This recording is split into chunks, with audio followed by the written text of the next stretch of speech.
Yo, Top Billin. All right, Top Billin, did that happen? Come on, man. I have been waiting for this bad boy for a minute here, right? I've been sitting on this for like a week just because I felt like it could be coming up here pretty soon. But before we get to Carson Wentz to the Indianapolis Colts, please tell me, how many franchises just flat out better than the Indianapolis Colts over the past couple of decades? Think about the winning tradition established there, right, in the late 90s and pretty much throughout, right? There've not really been any much downtime or any downtrodden years of time for the Indianapolis Colts. They seem to make the right decisions, right? Whether it be Bill Polian, Ryan Grigson, Chris Ballard now. These guys have some really good guys in their front office, right? And I love me some Chris Ballard. I remember listening to him on, I want to say Dan Dockage, maybe a week ago or something like that, and he was talking about not rushing, like talking about how good franchise, I'm paraphrasing here, how good franchises cannot make moves out of desperation. So if you're looking at the Indianapolis Colts, they have a Super Bowl roster. Both lines of scrimmage absolutely off the chain. Now, you got to replace Anthony Costanzo. That's going to be a big hole to fill right there. But I have some stuff I will talk about maybe in some other content about some guys that can get in the draft. I don't really want to see Quentin Nelson moved over to left tackle. I think you could pretty much weaken yourself at a couple of positions there because I just don't think that he could be an all-pro tackle, although – man, he's so great. He'd be so determined. Maybe he could be that. But we'll get to that another day. The Indianapolis Colts, man, I marvel at this franchise ever since. I'm going to be real here, right? I'll be straight up front. I told people I will always be 100% authentic, all right? A lot of people hate me for it, but it is what it is. I'm always myself. I try to not put fandom into this. I've been in this business for 8 years, numerous platforms as a sports writer, a sports analyst, even a nationally syndicated radio show host before for Yahoo Sports Radio. I always tip people off, and I don't want people to think about me dealing with fandom. So I try to cover teams, and I'll cover their direct rival just so people can always know I have 100% credibility when I'm talking about a subject because there's no fandom involved. So, but when it comes to the Indianapolis Colts, guilty as charged. I've been a Peyton Manning homer ever since I saw this man in the Scholastic Sports of America, the TV show when he was in high school. And I followed him all through Tennessee. He gets drafted by the Colts. I'm there with him, with the Colts, right? I've seen 15,000 Indianapolis Colts game. Got my mom to get direct TV when I was a little kid so I could watch Indianapolis Colts games. Huge fan of Peyton Manning. Of course, with that entails being a huge fan of the Indianapolis Colts. And that system and everybody there, even back in the day, people like Jerome Payton and stuff, old school people like that. I loved all the Brandon Stokeleys of the world and everything. So with that being said, what was funny about it, I would go even a step further than that.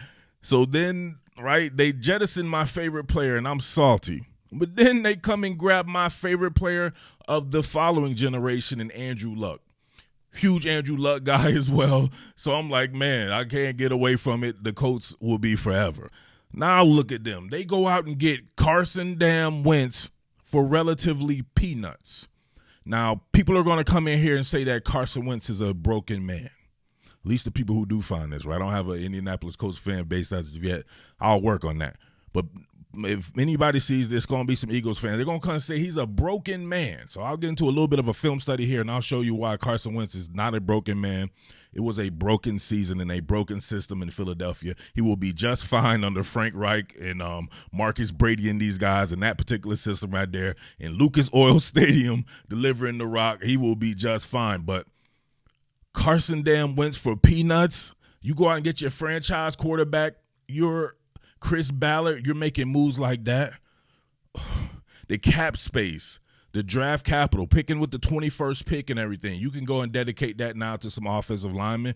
Maybe you can package some stuff up and you can go and be aggressive and get an offensive lineman that may be falling, an offensive tackle, that may be falling or something like that.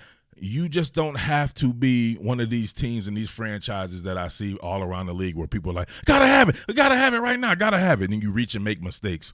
The Colts rarely make mistakes in that manner. You got to give it to every single GM that was there. I know people probably don't like Grigson, but it is what it is on that front right there. I thought he did a pretty good job, and I'm pretty sure he left with a winning record as a GM. So that can't be said by a lot of people. We know Bill Polian definitely did in Indianapolis. So, I don't know. I'm just through the roof right here. I think this is a perfect matchup, a perfect fit. Obviously, he's going to know the system. They just got to go out, man, and deliver, maybe re-sign T.Y. Hilton or whatever like that. I think they're still in need of a number one receiver. Michael Pittman Jr. can be that in the future. You need an established veteran right now. Could probably use an upgrade at the tight end position over Mo Alley Cox, but he's at the very least serviceable. But they can get it done. I always have faith that they will get this done. So am I being a homer or anything like that? I'm still going to operate from a neutral standpoint, but I think the Colts have the goods to win the Super Bowl. I thought they had the goods to win the Super Bowl with Phillip Rivers. I knew that was going to be a good match right there, him going back with Frank Reich, but he has physical limitations that Carson Wentz does not have. As a matter of fact, let's go ahead and get into it right now. What more can I say? Top Billin. Me personally, speaking from experience of playing, being around different players and everything of the sort, I think that you're a broken man. Usually it becomes a physical thing. You physically can't do what your mind sets out for you to do. Your body just won't cooperate. Carson Wentz doesn't have those problems. Carson Wentz is still one of the most physically gifted quarterbacks in the NFL. He is an extreme cannon, right? A howitzer for sure. He's still extremely athletic for his size. Dude, 6'5", 240 pounds or whatever. He can move out there. He still has that linebacker mentality. He still has a lot of the things that earn him some comparisons to like a Andrew Luck. Andrew Luck may be a slightly better athlete, a flat-out better athlete. Andrew Luck is just the dude, right? Carson Wentz is a good athlete, no doubt about that. They both will run that ass over. How many linebackers we see Andrew Luck run over him? They both have that in them, but they both have that innate accuracy and both have that want to, but that arm cannot be understated. All right, check this out. 3x1 to the field side here. You're just going to have a couple of in-breaking routes from your boy Ward here and Deshaun Jackson. And then you're going to have Travis Fulgham here. He's running an out route from the tight slot. So he's running that from the tight slot. That's a long developing route and a long developing throw. And they're working opposite hash. This is an NFL throw. These are the throws right here that separate mice from men. And look at this. Too easy for him. Look at first of all, look at the product placement to be able to get it out there. But go back right here. Look at how this ball cuts the wind. Look at that. Looked it off. Looked out to safety. Bang! That ball cannot hang up in the air or it's going the other way. That is a nasty throw. Check it out from this angle right here. All right, you see the Giants here? Look at that. They can't even keep the ball in frame. It's moving so fast. This is something right here when you're going from a Phillip Rivers. It's going to be something much different. Jacoby Brissett has a pretty good arm. Carson Wentz have an even better arm than him.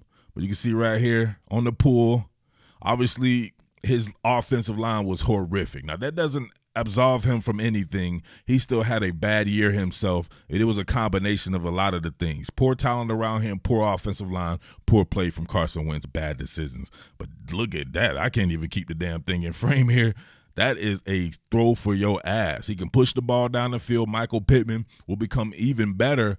If we knew him from USC, I covered him at USC for Rivals.com. Michael Pittman likes to go get that thing down the field. He will have no trouble with your man Carson Wentz. All right, so this is not going to be an in-depth film study or anything like that. Just a few things. I remember this game just from covering it from the Giants' perspective. I remember thinking Carson Wentz had a pretty good game in this one. He had another good game against Baltimore. A lot of the other games, man, were hit or miss. Like I said before, it doesn't absolve him from anything, but you got to be real about the situations. He was sacked, I think, like 50 times or something like that in like 12 games. He took a beating. He took an absolute beating, and his personnel, who was he throwing to? Deshaun Jackson hurt most of the year. Even with Deshaun Jackson healthy, at best, he's a number 2 receiver, probably a number 3 receiver on a really good team now at this stage of his career. But no Alshon Jeffrey. Throwing to converted quarterbacks, busts like J.J. Arcega-Whiteside, right? Now he'll have a real Pac-12 wide receiver, not to get on J.J. Arcega-Whiteside from Stanford, whatever like that, but Michael Pittman definitely a better version of Arcega-Whiteside if you're looking for one of those big split-end types. But here's another one right here, a recognition of coverage to know exactly where to go with the ball pre-snap. You don't have to look this one off or anything. You could tell right now by the leverage of each corner and by it being a post safety that it's going to be some type of deep third coverage. So if it's deep third coverage, you know they're going to back off, especially on a Deshaun Jackson here, and then you know what's open. It's going to be routes outside the numbers. Hit it real quick, boom, easy, move the chain. Look at this one more time. With them, they can't even get over.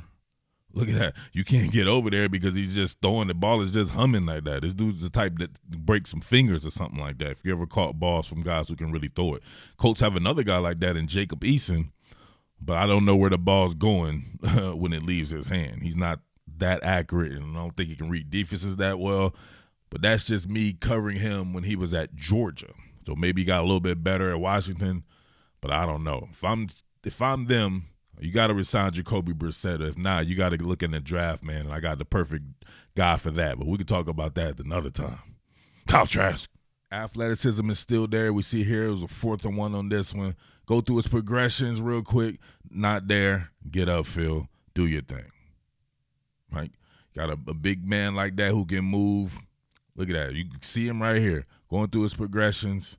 Exhausting all options here. Window of opportunity. Don't want to go here to Fulgham. He's going to run up in you can see the coverage, the zone coverage across the board here. So he has a great escape clause. Escape clause of that bad boy gets upfield, gets you a first down. It's all good from there. Save yourself. He's got to learn how to save himself a little bit better, not running the people. He's better off on the field than he is getting an extra yard or two by showing up a linebacker running him over. But the athleticism is still there, even on something like this. Now, people blame Carson Wentz on this. I look at this a different way, right? On a film study, this is a great play by him with the escape clause, and bang, throws an interception. But is that his fault? Let's go back on this right here. First of all, you can see the breach, which happened, as I said before, man sacked like 50 times, a breach off the right side or his left side. He feels it. Look at that. Eyes in the back of his head, going through his progressions, but still able to feel that and get away from a guy like Leonard Williams here. A little bit of a hold there to kind of help him out there. But you can see the athleticism to be able to escape the pocket here. Now, this is scramble drill. This is a rookie here, John Hightower. On a scramble drill on this, you don't push off and stay somewhere. You go towards the pylon. He's going to try to throw this towards the pylon to where it's just a 50-50 even exchange situation. You go get the ball. But no, Hightower stops. He's just a rookie. But that was a good play by Carson Wentz.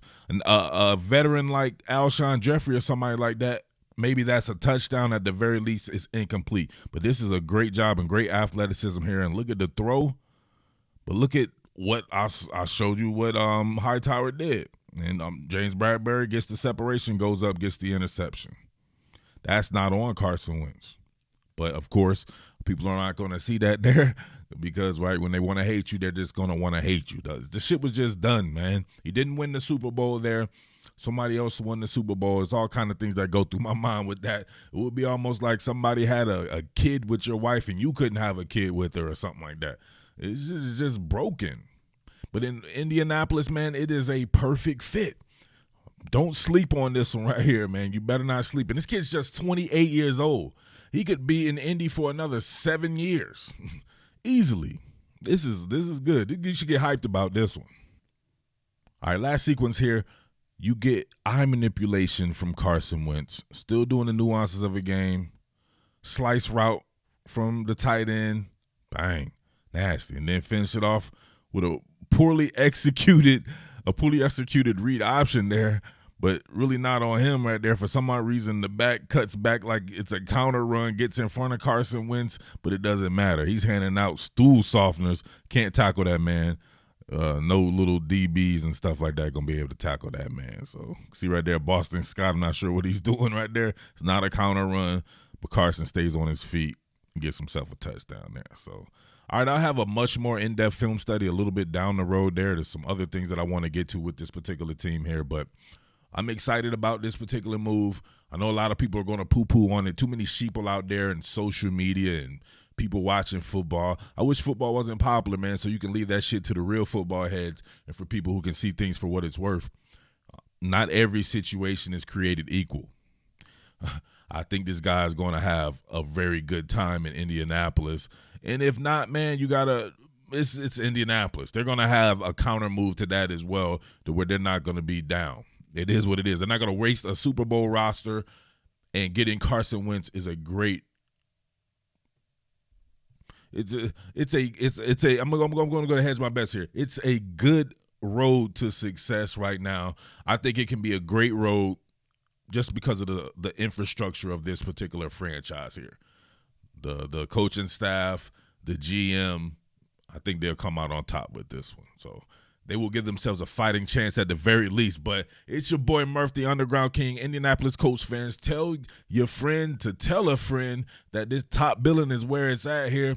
Your boy was way back 2000, I'm not sure what it was, like 2008 or something, whenever Michael Vick was gone, right here in Atlanta, going to the Georgia Dome, watching the Indianapolis Colts fans in action. They took over the Dome. It was only 14 total Falcons fans there, so I was in heaven watching the Colts fans. Everybody had on a jersey. It was the first time I had ever seen that. Every single Colts fan had on a jersey, and it wasn't all Peyton Manning.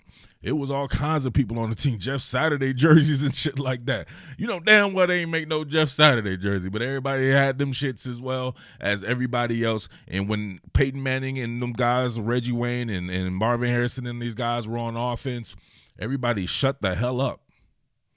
You could hear a pin drop. Even the Falcons fans were confused. They shut up too. Peyton was able to get his audibles off and everything like that, and they drilled the Falcons into a coma. And that was all she wrote. I was in heaven. That shit was fun to watch. So hopefully this will be fun to watch like it was with Andrew Luck, but it's always fun to watch the Colts. So tell a friend to tell a friend. Top billing sports, and I am out. Peace. What more can I say? Top billing. Top billing.